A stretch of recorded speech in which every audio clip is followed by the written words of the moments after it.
देखिए आज केंद्रीय गृह मंत्री आदरणीय अमित शाह जी बिहार के दौरे पर हैं और हम लोगों के गठबंधन की ये खूबसूरती और ये ताकत है कि हम लोग एक दूसरे का हाथ पकड़कर एक दूसरे का सहयोग कर गठबंधन को मजबूती देते हुए एक ऐतिहासिक जीत की ओर अग्रसर हो रहे हैं ताकि उस विकसित बिहार का निर्माण कर सके जो मेरे प्रधानमंत्री जी के लक्ष्यों में 2047 तक जब भारत एक विकसित देश बने तो उसमें बिहार सबसे विकसित राज्यों में हो, ये प्राथमिकता मेरे प्रधानमंत्री की रही है। तीसरी बार सरकार बनने के बाद जिस तरीके से प्रधानमंत्री जी साल भर के भीतर 11 बार बिहार आ चुके हैं, ये दर्शाता है कि उनकी प्राथमिकता में किस तरीके से बिहार और बिहारी है। आज आदरणीय केंद्रीय गृह मंत्री अमित शाह जी से मुलाकात कर आने वाले दिनों में कैसे हम लोग कैंपेन को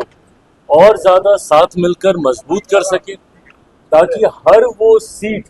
हम लोग जीत सकें जिससे एक बड़ी जीत, एक ऐतिहासिक जीत एनडीए की हो।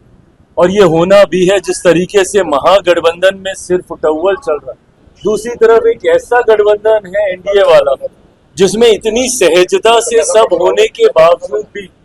हर रोज हम लोग यही प्रयास करते हैं कि किस तरीके से इस गठबंधन के स्वरूप को और मजबूत और खूबसूरत किया जाए। इसी उद्देश्य के साथ आज गृह मंत्री जी के साथ नीतीश कुमार जी से भी मुलाकात होगी क्या? नीतीश कुमार का माहौल क्या देख रहे हैं? भाई एनडीए का माहौल आप सब देख रहे हैं और ये जनता के बीच है जिस सहजता से एनडीए ने अपने पांचों एलाइज को सम्मान देते हुए एक सहज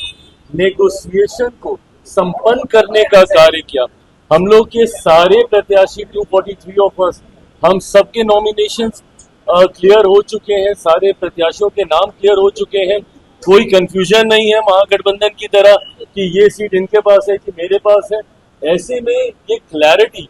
होने के बाद अब हम सब लोग जमीन पर उतर चुके हैं, कैंपेन कर रहे हैं। आज मैं स्वयं, मेरे प्रदेश अध्यक्ष, उनका नामांकन है गोविंदगंज, जब वहां जा रहे हैं तो हर कोई, हम लोगों ने तो अपनी कैंपेन की शुरुआत कर दी है जहां महागठबंधन अभी तक एक दूसरे की दावेदारी को काटने का प्रयास कर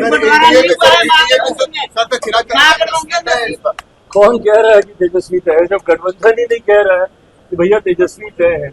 तो ऐसे में जनता या अगर इनके कार्यकर्ता अगर ये सोचते हैं कि जनता इनको स्वीकार करेगी, मैं नहीं मानता कि जिस गठबंधन के भीतर इतनी कंफ्यूजन हो वो बिहार को एक विकास की सोच दे पाए। एनडीए में टिकट बंटवारे में सबसे बड़े खिलाड़ी के तौर पे आपके उभरने की चर्चा खूब हो रही है बिहार की सियासत में।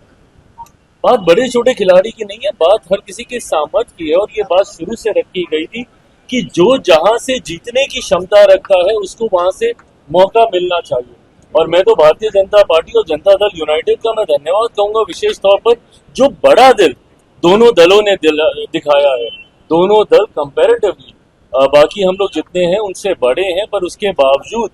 जिस तरीके से एडजस्टमेंट्स किए गए हैं, तमाम दलों को सम्मानजनक तरीके से उनका गठबंधन में समावेश करने का, मुझे लगता है यही गठबंधन की सोच होनी चाहिए कि कैसे एक दूसरे को साथ लेते हुए गठबंधन को और मजबूत। कभी संविधान, आरक्षण, विभिन्न तरीके की बातें, पर बिना किसी गलत नैरेटिव में उलझे हुए सिर्फ विकास का नैरेटिव होना चाहिए। बिहार में कैसे आने वाले दिनों में युवाओं के लिए रोजगार के अवसर हम लोग उत्पन्न करेंगे, कैसे इंफ्रास्ट्रक्चर डेवलपमेंट यहाँ पे किया जाएगा, शिक्षा स्वास्थ्य को कैसे यहाँ पे बेहतर किया जाएगा और मौजूदा योजनाओं के तहत जितनी भी वेलफेयर स्कीम्स है कैसे उसको और सशक्त किया जाएगा, इन तमाम बिंदुओं पर